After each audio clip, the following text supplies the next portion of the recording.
నమస్తే, నేను మీ జర్నలిస్ట్ వలి. ప్రస్తుతం నాతో పాటు స్టూడియోలో ఉన్నారు ప్రముఖ రాజకీయ విశ్లేషకులు కొత్త రవీంద్రబాబు గారు. వారితో మాట్లాడారు. రవీంద్రబాబు గారు నమస్కారం సార్. నమస్తే. రవీంద్రబాబు గారు, వైసీపీ అధ్యక్షులు వైఎస్ జగన్మోహన్ రెడ్డి గారు ఆయన ఎప్పుడు ఏ పర్యటన చేపట్టినా, ఎప్పుడు జనంలోకి వచ్చినా విపరీతంగా జనాలు వస్తున్నారు సార్. అంటే ఆయన రోడ్డు మీద వెళ్తూ ఉంటుంటే అది వేలు కూడా కాదు, ఇంకా ఎక్కువ అనిపిస్తూ ఉంటుంది. మొత్తం కిక్కిరిసిపోయే రోడ్లు. అంటే క్రేజ్ ఏమన్నా పెరుగుతుందా? జగన్మోహన్ రెడ్డి ఓడిపోయిన తర్వాత అరే ఇలాంటి నాయకుడిని మనం ఎందుకు వదులుకున్నాం అన్న ఒక భావన ఏమన్నా కల్పించడం కోసం ఒక ప్లాన్ ప్రకారం జనాల్ని మొబిలైజ్ చేస్తూ ఉన్నారా? కొన్ని డౌట్స్ అయితే జనంలో ఉన్నాయి. నిజంగా జగన్ మీద ప్రేమతో వస్తున్నారా, లేదంటే వాళ్ళు బిర్యానీలు ఇచ్చి మరీ తీసుకొస్తున్నారా తెలియట్లేదు. కానీ విపరీతంగా వస్తున్నారు. జన నీరాజనం అని చెప్పి సాక్షుల బ్యానర్ ఐటమ్స్ మనకు కనిపిస్తా ఉన్నాయి. అసలు ఏం జరుగుతుంది? మీ అబ్జర్వేషన్ ఏంటి? ఆంధ్రప్రదేశ్ రాష్ట్ర మాజీ ముఖ్యమంత్రి ప్రతి పర్యటనకి జనం ఎక్కువ వస్తున్నారు అని మీరు అంటున్నారు. ప్రతి పర్యటన పంచాయతీ ఎందుకు అవుతుంది అని ప్రజలు అంటున్నారు. గతంలో ముఖ్యమంత్రిగా పనిచేసిన ఈ వ్యక్తి అప్పట్లో ఎక్కడైనా ఎప్పుడైనా పర్యటనకి వెళ్ళాలంటే భారీ ఎత్తున పరదాలు కట్టేసేయాల. అంటే జనం ఈయన చూడకూడదు, ఈయన జనాన్ని చూడకూడదు. అదే అయ్యి ఉంటుంది పరదాలు కట్టడం అంటే. రెండోది, చెట్లు ఎక్కడ కనపడకూడదు, చెట్లని కొట్టేసేయాలి. ఇప్పుడు ఎన్డీఏ వాళ్ళం కోటి మొక్కలు నాటండి అంటారు. డిఫరెన్స్ చెప్తున్నా, చెట్లు కొట్టేయాలి. మూడోది, 10 కిలోమీటర్లు ఉన్నా కూడా హెలికాప్టర్ వేసుకెళ్ళాలి. అన్నిటికంటే పరాకాష్ట, హెలికాప్టర్లు వెళ్ళేటప్పుడు కింద భూమి మీద జనం ఉండకూడదు. ఇది అప్పట్లో మనం చూసింది. అందరూ నవ్వుకుంది, వింతగా భావించింది. సీన్ కట్ చేస్తే అధికారం కోల్పోయి 1 సంవత్సర కాలం అయింది. ఇప్పుడు పులివెందుల ఎమ్మెల్యే గారు ఏదో ఒక పర్యటన పేరుతో పరామర్శకు వెళ్ళినప్పుడల్లా పంచాయతీ ఎందుకు జరుగుతుంది, ఎందుకు రచ్చ అవుతుంది, ఎందుకు విధ్వంసానికి కారణం అవుతుంది, ఎందుకు లొల్లి అవుతుంది అనేది జాగ్రత్తగా నిశ్చితంగా మనం ఆలోచించినట్టయితే కొన్ని విషయాలు నిష్పక్షపాతంగా మనం నిగ్గు తేల్చాల్సిన అవసరం ఉంది. నేను కొన్ని examples because of the time constraint తీసుకొని మాట్లాడదాం. ఈయన అంటే గడిచిన 1 year నుంచి జరిగిన పర్యటనల వల్ల ఏమి జరిగింది అనేది ఆలోచించేద్దాం. మొదటిగా గుంటూరు మిర్చి యార్డ్ పర్యటనకి వెళ్ళాలి అని డిసైడ్ చేసుకున్నారు. ఆ టైంలో ఎమ్మెల్సీ ఎలక్షన్ కోడ్ అమల్లో ఉంది. పర్యటనకి పర్మిషన్ లేదు అన్నారు. Violation of code of conduct Guntur మిర్చి యార్డ్కి పర్యటనకి వెళ్ళారు. ఇది వయలేషన్ కాబట్టి అది క్రిమినల్ యాక్టివిటీ. రెండోది, వెళ్ళినప్పుడు అదేదో వైఎస్ఆర్ కాంగ్రెస్ పార్టీ ఈ నాయకుల లేదా కార్యకర్తల సమావేశం లేక పెద్ద ఎత్తున జనాలందరినీ తోలుకెళ్ళాడు. అసలే ఎలక్షన్ కోడ్. జన సమీకరణ చేసి మిర్చి యార్డ్కి వెళ్ళాల్సిన అవసరం ఏంటి? First point. మిర్చి యార్డ్ లోపలికి వెళ్ళారు. పర్పస్ ఏంటి? ఆ పర్పస్ని వైలేట్ చేస్తూ ఆ మిర్చినంతా కూడా ధ్వంసం చేశారు. ఆ పాడైపోయిన మిర్చి రైతుల కష్టాలు ఎవరు బాధ్యులు? మూడో పాయింట్. వెళ్ళిన పర్యటన పర్పస్ ఏందనేది మనకి ఇప్పటికీ తెలియదు. ఆ మిర్చి బస్తాలు మొత్తం దొబ్బుకి వెళ్ళిపోయారు. లారీలో ట్రాక్టర్లో వేసుకొని వీళ్ళ అనుచరులు. ఆ రైతుల పరిస్థితి ఏంది? వాళ్ళకి జరిగిన నష్టానికి ఎవరు బాధ్యులు? ఆ మిర్చి యార్డ్ పర్యటన విధ్వంసానికి ఎందుకు కారణమైంది? ఇది ప్రీప్లాన్డ్, డిజైన్డ్ విధ్వంసం కాదా? పర్యటనకి వెళ్ళాలన్నప్పుడు ఏ విధంగా వెళ్ళి ఆ పర్పస్ సర్వ్ చేయాలనేది వయలేషన్ చేసి ఈ విధంగా ఎందుకు క్రియేట్ అయింది? సెకండ్ అంశం చూద్దాం. ఈ మధ్యకాలంలో రాప్తాడు పర్యటనకి వెళ్ళాడు. రాప్తాడులో రచ్చ ఎందుకు చేశారు? ఎవరో చనిపోతే విజిటింగ్, జనరల్గా ఆయన విజిటింగ్కి వెళ్తేనే ఎవరో చనిపోయి ఉంటారు, అది వేరే విషయం. అంటే వర్కింగ్ ఫ్రమ్ బెంగళూరు కదా, ఆ టైంలో వస్తాడు పర్యటనకి. వచ్చాడు. రాప్తాడు దగ్గర హెలికాప్టరు ఎన్డీఏ తెలుగుదేశం కూటమి సభ్యులు విండ్షీల్డ్ని ధ్వంసం చేశారు, హెలికాప్టర్ ఫ్లై అవ్వకుండా చేశారు అనేది వాళ్ళు చేస్తున్న అభియోగం. నిజమేంటనేది ఒకసారి మనం ఆలోచిద్దాం. ఈ ఏవియేషన్ నుంచి హెలికాప్టర్ హైర్ తీసుకున్నారు బెంగళూరు నుంచి రాప్తాడు వరకు. వాళ్ళు హైర్ చేసినప్పుడే రిటర్న్ హైర్ చేయలేదు. ఆ తర్వాత ఆ ఏవియేషన్ సంస్థ వాళ్ళు దీన్ని తెల్లం చేశారు. వాళ్ళ పైలట్ కో పైలట్ని విచారణకు పిలిచినప్పుడు ఓన్లీ 1 way హైర్ చేసుకున్నారు. అంటే రిటర్న్లో ఈయన కారులో వెళ్ళటానికి ముందుగా ప్రీ ప్లాన్ చేసుకొని వచ్చాడు. మరి ఇలా చేస్తున్న అభియోగం ఏంది? హెలికాప్టర్ ఖరాబ్ చేశారు, అందుకే నేను కారులో వెళ్ళాల్సి వస్తుంది, విండ్షీల్డ్ దెబ్బతింది, బై రోడ్ వెళ్ళాల్సి వస్తుంది అన్నాడు. అది అబద్ధం. రెండోది, ఆ హెలికాప్టర్లో ఏదో పెద్ద సూట్ కేసు ఉందంటే ఆ సూట్ కేసు ఎవరిది, అందులో ఏముంది, అది ఎవరు దొబ్బుకెళ్ళారు, ఇదో మిస్టరీ, దీన్ని తేల్చాలి, అది వేరే విషయం. హెలిప్యాడ్ వరకు అందరినీ జనాన్ని రమ్మని తోపుతుర్తి అనే అతను వైఎస్ఆర్ కాంగ్రెస్ పార్టీ వ్యక్తి జనానందరికీ వాట్సాప్ మెసేజ్లు ఇచ్చి హెలిప్యాడ్ వరకు సమావేశపరిచి దాని మీద పురిగొల్పి దాన్ని డిస్టర్బ్ చేసింది ఎవరు, వాళ్ళ మనుషులని విచారణలో తేలింది. కేసు పెట్టారు, కేసు ఇప్పుడు నడుస్తుంది. ప్రాథమిక విచారణ తేల్చారు. ఆ కార్యకర్తలే ఆ పార్టీ వాళ్ళు అక్కడ జమ చేసి విధ్వంసం సృష్టించారు, కావాలని చేశారని ప్రాథమిక విచారణలో తేలింది. పూర్తి విచారణ ఇంకా జరుగుతుంది. మొన్నే పైలట్ అనిల్ కుమార్ కూడా విచారణకు అటెండ్ అయ్యాడు. నెక్స్ట్ పాయింట్, హెలికాప్టర్ ధ్వంసం చేస్తే విండ్షీల్డ్ ఖరాబ్ అయితే అది ఫ్లై వెళ్ళటానికి కూడా వీలు లేదు అని వీళ్ళు చెప్తా ఉన్నారు. వీళ్ళు చెప్పిన తర్వాత 10 నిమిషాలకు అది సపోర్ట్ చేయకుండా ఫ్లై అయ్యి వెళ్ళిపోయిందిగా, మరి దాన్ని ఏమనుకోవాలా? మరి అందులో నేను వెళ్ళొచ్చుగా అంటే ఇవన్నీ ఫ్యాబ్రికేటెడ్. రెండోది, ఆ రాప్తాడ్ రోడ్లు చాలా నేరోగా ఉంటాయి, అక్కడ పర్యటనలో పెద్ద ఎత్తున జన సమీకరణ చేయొద్దు అని పోలీసులు చెప్పారు. అక్కడ జన సమీకరణ చేశారు, జనాన్ని రెచ్చగొట్టారు, హెలిప్యాడ్ వరకు పిలిచారు, హెలిప్యాడ్ని కొద్దిగా విధ్వంసం చేసిందని పుకార్లు లేపారు. అది తెలుగుదేశం వాళ్ళు చేశారని బదనాం చేశారు. ఫైనల్గా విచారణ జరుగుతుంది, అందులో తేలుతుంది. సో రాప్తాడ్లో కూడా రచ్చ జరిగింది. ఇది ప్రీ ప్లాన్డ్ రచ్చగా మనం అనిపిస్తూ ఉంది. నెక్స్ట్, తెనాలిలో ఒక గంజాయి బ్యాచ్, 3 వ్యక్తులు, ఒక్కొక్కరి మీద 10 క్రిమినల్ కేసెస్ ఉన్నాయి. 3 మీద తెనాలి పోలీస్ స్టేషన్లో రౌడీ షీటర్గా నమోదు చేయబడింది, రౌడీ షీటర్ నంబర్ 205. అటువంటి రౌడీ షీటర్సు గంజాయి బ్యాచ్ని ఒక కానిస్టేబుల్ స్టేషన్కి విచారణకు తీసుకొస్తే ఆ కానిస్టేబుల్ మీద దాడి చేశారు. ఆ కానిస్టేబుల్ కేసు పెట్టాడు. పోలీసు వాళ్ళు వాళ్ళ 3 రోడ్డు మీద పడుకోబెట్టి లాఠీతో కొట్టారు. కొట్టకుండా ఉండే చట్టాన్ని ఎవరు చేతిలోకి తీసుకోకూడదు. It is a violation of Indian constitution article 14 and 21. ఆ సబ్జెక్ట్ పక్కన పెడదాం. ఈయన వాళ్ళని పరామర్శించడానికి వెళ్ళాడు. అంటే ఒక గంజాయి బ్యాచ్, ఒక రౌడీ షీటర్స్ మద్దతు ఇవ్వటం కోసం, సపోర్ట్ ఇవ్వటం కోసం అక్కడికి విజిట్ పెట్టుకుంటారా? అంటే ఈ సమాజానికి ఏం మెసేజ్ ఇస్తున్నాం? మన పార్టీకి ఎప్పటికైనా రౌడీ షీటర్స్ గంజాయి బ్యాచ్ అవసరం కదా, వాళ్ళు సపోర్ట్ తీసుకుందాం, వాళ్ళకి మద్దతు ఇద్దామని వెళ్ళారా? రెండోది, వెళ్ళారు కదా, వాళ్ళతో కదా పరామర్శించాల్సింది. ఆ ఏరియాలో వాళ్ళు లేకుండా చేసేసారు. వాళ్ళ ఫ్యామిలీ మెంబర్స్ని, ప్రపంచానికి ఇంతవరకు తెలియని ఆ కుటుంబ సభ్యుల్ని పక్కన ఫోటోలో నుంచోబెట్టి ఇదిగో ఆ గంజాయి బ్యాచ్ వాళ్ళ ఇంట్లో అమ్మాయి, ఈమెకి ఎట్లా పెళ్ళి అవుద్ది? గంజాయి బ్యాచ్ కుటుంబ సభ్యుల్లో అమ్మాయి ఈమెకి ఎట్లా పెళ్ళి అవుద్దని మీడియాలో చెప్తున్నాడు ఆయన. అంటే పెళ్లి కావద్దని, ఇంకా ఆ కుటుంబ సభ్యులు దేనికి పనికి రాకుండా బ్లేమ్ చేయొచ్చు నా అట్లా పబ్లిక్లో. అది కరెక్టా? 3వ పాయింట్, ఈయన ఆ దళితుల్ని పరామర్శించడానికి వెళ్ళానని ఒక కలర్ వేశారు. మరి అదే దళితులు ఈయనకి అగెనిస్ట్గా అక్కడ ధర్నా ఎందుకు చేశారు అదే రోజు? ఇంకొక అంశం, వీళ్ళ పార్టీ కార్యకర్తల్ని పోలీస్ జీబీ ఎక్కించి జై జగన్, సీఎం జగన్ అని అర్పించుకొని స్లోగన్స్ ఇప్పించుకున్నాడు. అదేవిధంగా కరెక్ట్. 4వది, ప్రెస్లో మాట్లాడుతూ ఒక 10 రకాల పేపర్స్ పెట్టుకుని యథావిధిగా ప్రెస్ మీటే పేపర్ చదువుతాడు, అది వేరే విషయం, నేను దాన్ని కూడా ఏమంటలా.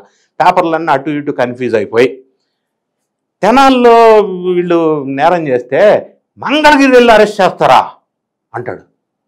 అదేంటి, తెనాల్లో నేరం జరిగితే అక్యూజ్డ్ మంగళగిరిలో ఉంటే అరెస్ట్ చేయకూడదా? ఇంకొక అతను, అందులో నిందితుడు జాన్ విక్టర్, ఆయన జూనియర్ న్యాయవాది, ఆయన ఎట్లా అరెస్ట్ చేస్తాడని ఆయన ఫోటోలు చూపిస్తున్నాడు. ఎట్లా తీసే అరెస్ట్ చేయడానికి క్వాలిఫికేషను, జూనియర్ న్యాయవాది ప్రొఫెషను, BC/ST, దళితులు, ఆడామగ, ఇన్ని రకాలుగా ఉంటే అరెస్ట్ చేయరా? వాళ్ళకి అప్లికబుల్ కాదా చట్టం? వాళ్ళకి సపరేట్, వీళ్ళకి సపరేట్ ఉంటుందా చట్టం? ఎందుకు అరెస్ట్ చేయకూడదు అక్యూజ్డ్ అయితే? ఎందుకు అరెస్ట్ చేయకూడదు వాడు రౌడీ షీటర్ అయితే? ఎందుకు అరెస్ట్ చేయకూడదు వాడు గంజాయి బ్యాచ్ అయితే? ఏం మాట్లాడుతున్నాడు ఈయన? వెళ్ళిన పర్పస్ ఏంటి? అక్కడ సీన్ ఏం క్రియేట్ అయింది? అల్టిమేట్గా ఆ తెనాలి పర్యటన అనేది మిస్ఫైర్ అయింది. ఎందుకంటే గంజాయి బ్యాచ్కి సపోర్ట్ ఇవ్వటం ఒకటి, రెండోది అక్కడికి వెళ్ళి ఈ విధంగా డిఫరెంట్గా మాట్లాడటం. అన్ని విధాలు చూసినా కూడా తెనాల్లో రచ్చకి కారణమైంది. ఆ పర్యటన పంచాయతీ అయింది. నెక్స్ట్ ఇంకొక సంఘటన ఎగ్జాంపుల్ తీసుకున్నాం. ప్రకాశం డిస్టిక్లో ఈ మధ్య పొదిలి అన్న ప్రాంతంలో పొగాకు రైతులకి గిట్టుబాటు ధర లేదు అని పరామర్శించడానికి వెళ్ళాడు. ఇక్కడ టైమింగ్ ఇంపార్టెంట్. ఆ పర్యటనకి వెళ్ళటానికి ముందు ఆంధ్ర రాష్ట్రంలో వాళ్ళ మీడియాలో ఒక పెయిడ్ 2 ఆర్టిస్టుల ద్వారా అమరావతి వేశ్యల రాజధాని అని ఆంధ్ర రాష్ట్ర ప్రజల మనోభావాల్ని కించపరిచే విధంగా మాట్లాడిపించారు. దానివల్ల పెద్ద ఉద్యమం భారీ ఎత్తున బ్లాస్ట్ అయిపోయింది ఆ సబ్జెక్ట్. అమరావతి అంటే 29 గ్రామాల ప్రజలది కాదు, రాష్ట్రం మొత్తానికి సంబంధించిన అమరావతి. అటువంటి అమరావతి మీద విషం చిమ్ముతూ వేశ్యల రాజధాని, HIV వాళ్ళు అక్కడ ఎక్కువ ఉంటారు అని అంటే విదేశస్తులు ఇన్వెస్ట్మెంట్కి వస్తారా? అంటే ఇన్వెస్ట్మెంట్స్ రాకూడదు, పెట్టుబడులు రాకూడదు, డెవలప్మెంట్ కాకూడదు అని అమరావతి మీద ఇప్పటికీ విషం చిమ్మవలసిన అవసరం ఏమొచ్చింది? దాని మీద కేసు పెట్టారు. ఇప్పటికీ ఆంధ్ర రాష్ట్రం అసలు ఉడికిపోతా ఉంది దీన్ని డైజెషన్ చేసుకోలేక. సరే, కేసు నడుస్తుంది, అది వేరే విషయం. వీళ్ళు ఏదన్నా మాట్లాడదలుచుకుంటే అమరావతి మీద మొదల నుంచి విషయం కమ్ముతూ ఉన్నారు. రకరకాల ఫండింగ్ ఏజెన్సీకి లెటర్లు రాశారు, ఏది ఇన్సైడర్ ట్రేడింగ్ జరిగిందని రకరకాల అంశాలు గతంలో చరిత్ర మనం చూసాం. ఇప్పుడు కూడా ఒకవేళ నిర్మాణాత్మకంగా కన్స్ట్రక్టివ్ క్రిటిసిజం చేయాలి అంటే అడిషనల్ 44,000 ఎకరాలు ఎందుకు అని డేటా అసెంబ్లీకి వెళ్ళి అసెంబ్లీలో అడగాల. అసలు అసెంబ్లీకి వెళ్ళరు, ఎమ్మెల్యేగా గెలిపించినందుకు పేకటానికి అసెంబ్లీకి వెళ్ళినప్పుడు. రెండోది, అమరావతి మీద ఇటువంటి కామెంట్స్ చేయటం వల్ల పెట్టుబడులు రాకపోతే రాష్ట్రానికి నష్టం జరుగుతుంది. సరే, పొదిలి పర్యటనకి వెళ్ళినప్పుడు మనోభావాలు దెబ్బతిన్న మహిళా లోకం ప్రజాస్వామ్య పద్ధతిలో ప్రశాంతంగా నిరసన తెలియజేస్తూ ఉంటే అది నల్ల బెలూన్లు కావచ్చు, ప్లకార్డ్స్ పెట్టుకొని ఈ పొదిలి పర్యటనకి వెళ్ళినప్పుడు వాళ్ళ మీద వైఎస్ఆర్ కాంగ్రెస్ పార్టీ శ్రేణులు చెప్పులు రాళ్ళు ఇసిరి కొట్టి విధ్వంసం ఎందుకు సృష్టించారు? పోలీసుల తలలు ఎందుకు పగలగొట్టారు? అక్కడికి అటెండ్ అయిన అభంశుభం తెలియని వాళ్ళ తలలు పగలగొట్టి బ్లడ్ వచ్చేటట్టుగా రాళ్ళేసి చెప్పులేసి విధ్వంసం చేయాల్సిన అవసరం ఏంటి?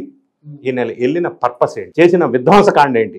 అయితే జగన్మోహన్ రెడ్డి గారు దీని మీద ట్వీట్ కూడా చేశారు కదా సార్. ఆ దాడులు చేసింది, రాళ్ళు తీసి కొట్టింది తెలుగుదేశం పార్టీ కార్యకర్తలే అంట. ఆయన పర్యటనలో ఉన్నదంతా సామాన్య ప్రజలు, ఆ పార్టీకి సంబంధించిన కార్యకర్తలు మాత్రమే. ఈ రాళ్ళు రువ్వి దీన్ని మళ్ళీ రివర్స్ గా గేమ్ ఆడింది తెలుగుదేశం పార్టీ అని చెప్తున్నాడు. ఎవరైనా ఏ వ్యక్తి అయినా వాళ్ళ మనుషుల్ని వాళ్లే కొట్టించుకుంటారా? First point. సెకండ్ పాయింట్, ఈయన పర్యటనకి వెళ్ళినప్పుడు పర్యటన పర్పస్ ఏంది? జన సమీకరణ చేయవలసిన అవసరం ఏంటి? అదేమన్నా కార్యకర్తల సమావేశమా? అదేమన్నా సిద్ధం సభలా? సిద్ధం సభలకు కూడా గ్రీన్ మ్యాట్ వేసి చేశారు, అది వేరే విషయం. మరి జన సమీకరణ చేయవలసిన అవసరం ఏంటి అసలు? ఫస్ట్ ఆఫ్ ఆల్ ఈ పర్యటన పర్పస్ ఏదో అంతవరకే చేయాలి. జనాన్ని ఇప్పుడు వీళ్ళ మీద దాడి చేసింది వీళ్ళని ఎట్లా చెప్తాం మనం? వైఎస్ఆర్ కాంగ్రెస్ పార్టీ మోకలు బస్తాల్లో చెప్పులు రాళ్ళు తీసుకొని అక్కడ పెట్టుకున్న విజువల్స్ బయటకు వచ్చినాయి. వీళ్ళ మీద, ఈ ఆడవాళ్ల మీద పోలీసు వాళ్ళ మీద తలలు పగలగొట్టిన విజువల్స్ బయటకు వచ్చినాయి. అక్కడ ఎవరిని విధ్వంసం చేశారనేది వీడియోస్ బయటకు వచ్చినాయి. ఇప్పటికీ దాన్ని కవర్ చేసుకోవడం కోసం వాళ్ళల్లో వాళ్ళే కొట్టుకున్నారా అనటం ఎంతవరకు కరెక్ట్? సరే, ఈయన పొగాకు రైతులకి మద్దతు ధర అన్నాడు. ఈయనకు సబ్జెక్ట్ బాగా అవగాహన ఉంటుంది తెలుసా. కేజీ పొగాకు 39,000 అన్నాడు. మరి పొగాకు రైతులకు మద్దతు ధర కావాలని ఈయన మాట్లాడుతున్నాడు. సో దాన్ని విమర్శించట్లే నేను, అది వేరే సబ్జెక్ట్. అంటే ప్రతి పర్యటన ఎందుకు పంచాయతీ అవుతుంది?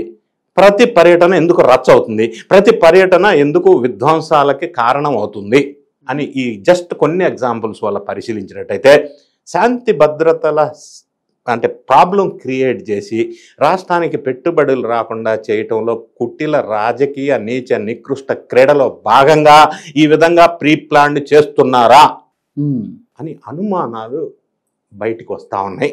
దాన్ని కవర్ చేసుకోవడం కోసం వాళ్ళల్లో వాళ్ళే రాళ్ళు వేసుకుంటున్నారు, వాళ్ళల్లో వాళ్ళే కొట్టుకుంటున్నారు అనేది అది ఎట్లా సహేతుకంగా అనిపిస్తుంది వినేటోడికి.